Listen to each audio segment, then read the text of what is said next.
லக்ஷ்மி அன்பு வணக்கங்கள். இப்போ நம்ம பார்க்க போகிறது ஏகாதேசி. இது வந்து ஜூலை 30ஆம் தேதி அன்றைக்கி வருதுங்க ஏகாதேசி. அது எப்படி நம்ம கையாளணும்? ஏகாதேசிங்கிறது வந்து பார்த்திங்கன்னா பெருமாளுக்கு உகந்த ஒரு விரதம்ங்க. ஏன்னா இந்த விரதம்ங்கிறது ரொம்ப முக்கியமான விரதமாக கருதப்படுது. இது டே டு டே லைஃப்பில் ஒரு இனத்தார், நான் யாரும் பர்டிகுலராக சொல்ல, ஒரு இனத்தார் ரெகுலராக ஃபாலோ பண்ணுவாங்க. அவங்க வீட்டுக்குள்ளே பண்ணி அந்த வைப்ரேஷன்ஸ் நீங்கள் நல்லா உணர முடியும். அதுவும் பெருமாளை வழிபடுவர்கள் பார்த்திங்கன்னா இந்த ஏகாதேசி விரதத்தை ரொம்ப பக்காவாக இன்றைக்கும் ஒரு ஜலம் கூட உள்ளே சாப்பிடாமல் இருக்கிறவங்களாம் நிறைய பேர் தெரியும் எனக்கு.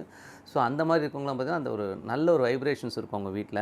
அது நல்ல ஒரு பலன்களையும் கொடுக்குங்க. அதனால் எல்லோருமே இதில் இவங்க தான் கடைபிடிக்கணுன்ட்டு பெருமாளை நினச்சிக்கிட்டு அன்றைக்கி ஒரு நாள் காலையில் அதுக்கு முதல் நாளே ஒரு துளசியெலாம் எடுத்து ஒரு தண்ணியில் போட்டு ஒரு தண்ணியில் போட்டு வச்சுருங்க, தண்ணி குடிக்கிற மாதிரி. ஏன்னா ஏகாதசி அன்னைக்கு துளசியை பறிக்கக்கூடாதுங்க.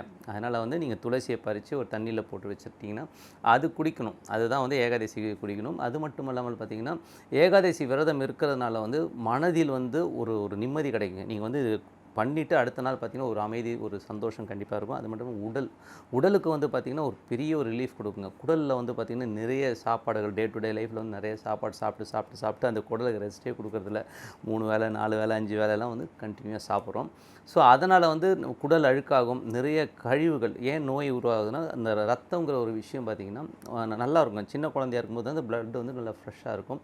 வளர வளர நமது பழக்க வழக்கங்கள் கண்டதெல்லாம் சாப்பிட்றதுனால அந்த ரத்தம் அழுக்காயிடுங்க. ஸோ அந்த அழுக்காகிற ரத்தம் அது அழுக்காய் ஒரு லெவலுக்கு மேலே அது ஃப்ளோட் ஆக முடியாமல் போகும்போது தான் ஒவ்வொரு பாகமாக நம்ம பாதிப்படைஞ்சு நோயின்னு ஒரு நோயாக வருது. ஸோ ரத்த அழுக்காகிறனால தான் நோய் வருதுங்கிறது இன்றைக்கி மட்டும் இல்லை, எல்லாருக்குமே நீங்கள் கூகுளில் கூட போய் பாருங்கள், அதுதான் உண்மை. ஸோ இந்த ஏகாதசி விரதம் அந்த பிளட்டை பியூரிஃபை பண்ணுறதுக்கு ரொம்ப யூஸ்ஃபுல்லாக இருக்குங்க. எப்படி பியூரிஃபை பண்ணுங்க? இந்த கழிவுலாம் குடலில் இருக்குங்க. எப்படி நம்ம பைப் லைன்ஸ்லாம் கழிவுகள் இந்த பாசி கீசிலாம் ஒட்டின்னு இருக்குமோ, ஸோ அந்த மாதிரி நம்ம குடல்லையும் இருக்குங்க. குடல் பார்த்திங்கன்னா நிறைய பெரிய குடல் ஓகேங்களா. ஸோ அங்கங்கே அதனால் நிறைய பேருக்கு டம்மீஸு இந்த மாதிரியெல்லாம் நிறைய ஒரு பெரிய தொப்பெல்லாம் வருதுன்னா இந்த கேஸ்ட்ரிக்கு ஃபார்மேஷன்ஸ்லாம் இருக்கிறனால தான் அந்த மாதிரி வரும். அவங்களாம் ஏகாதசி விரதம் இருக்கும்போது அன்றைக்கி உணவு எதுவுமே சாப்பிடாத போது என்ன ஆகுனா ஒரு ஆசிட் மாதிரி ஃபார்ம் ஆகுங்க வயிற்றில். அது ஆசிட் மாதிரி ஃபார்ம் ஆகி உணவு இருக்கான்னு பார்க்கும். உணவு இல்லைன்னு வைங்களேன், உங்களுடைய பாடியில் எங்கெங்கே வீக்கராக இருக்கோ அந்த ஆசிட் ஃபார்மேஷன் போய் அதை கிளியர் பண்ணுங்க. ஸோ நீங்கள் இது பண்ணி பாருங்கள். ஆனால் என்னென்னா இருக்க முடியாது. முதல்ல ஒரு 3-4 வாட்டி ஏகாதசி விரதம் இருக்குது ரொம்ப டஃப்பாக இருக்கும். காரணம் என்னென்னா அந்த வயிற்றில் அந்த அக்னி எரியுங்க. அப்படி கத்தன்னு இப்போ இந்த பசிங்கிறதே ஒரு அக்னி தான். ஸோ அது அப்படியே கத்தன்னு எரியும் போது தாங்க முடியாது. சில பேர் சாப்பிடலாம் தோணும். சாப்பிடாமல் இருக்கிறது தான் விரதங்க. தண்ணி குடிக்கலாங்க. ஸோ எவ்வளோ வேணால் தண்ணி குடிச்சுக்கோங்க.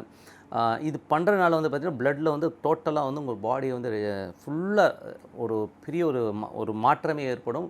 டோட்டலாக பிளட்டில் இருக்கிற அழுக்குகள் எல்லாமே கிளியர் ஆகி ரொம்ப பர்ஃபெக்டாக இருக்குங்க. ஸோ இது பண்ணி பாருங்கள், உங்களுக்கு தெரியும். அது மட்டும் இல்லை, அடுத்த நாள் மலம் போகும்போது பார்த்திங்கன்னா என்னென்ன அழுக்குகள் இருக்கணும். நீங்கள் சாப்பிட்லன்னா மலம் வரக்கூடாது இல்லையா? ஆனால் அன்றைக்கி பார்த்திங்கன்னா நல்லா மலம் போகும், ஃப்ரீயாகும். குடலுக்கு நீங்கள் ரெஸ்ட் கொடுப்பீங்க. இதனால் உங்களுக்கு நோய் நொடி இல்லாமல் ஒரு நோய் 50 வயசில் உங்களுக்கு 65 வயசு ஒரு 15 வருஷம் தள்ளி போடுவதற்கான வாய்ப்புகள் நிறைய இருக்குங்க. ஸோ அதனால் ஏகாதசி அன்றைக்கி இது கண்டிப்பாக பண்ணணும். ஒவ்வொருத்தரும் மாதத்துக்கு 2 நாள் வர ஏகாதசியை நீங்கள் கண்டிப்பாக கடைபிடிச்சிங்கன்னா சிறப்பான பலன்கள் கிடைக்கும். அது மட்டும் இல்லாமல் இந்த விரதம் முடிக்கிறது ஒரு நாள் ஃபுல்லாக இருக்கணுங்க. அடுத்த நாள் காலையில் துளசி தீர்த்தத்தை குளிச்சுட்டு பெருமாளே இந்த விரதத்தை நல்லபடியாக முடிச்சு கொடுத்துட்டப்பா அப்படின்னு சொல்லிட்டு சேவிச்சுக்கணுங்க.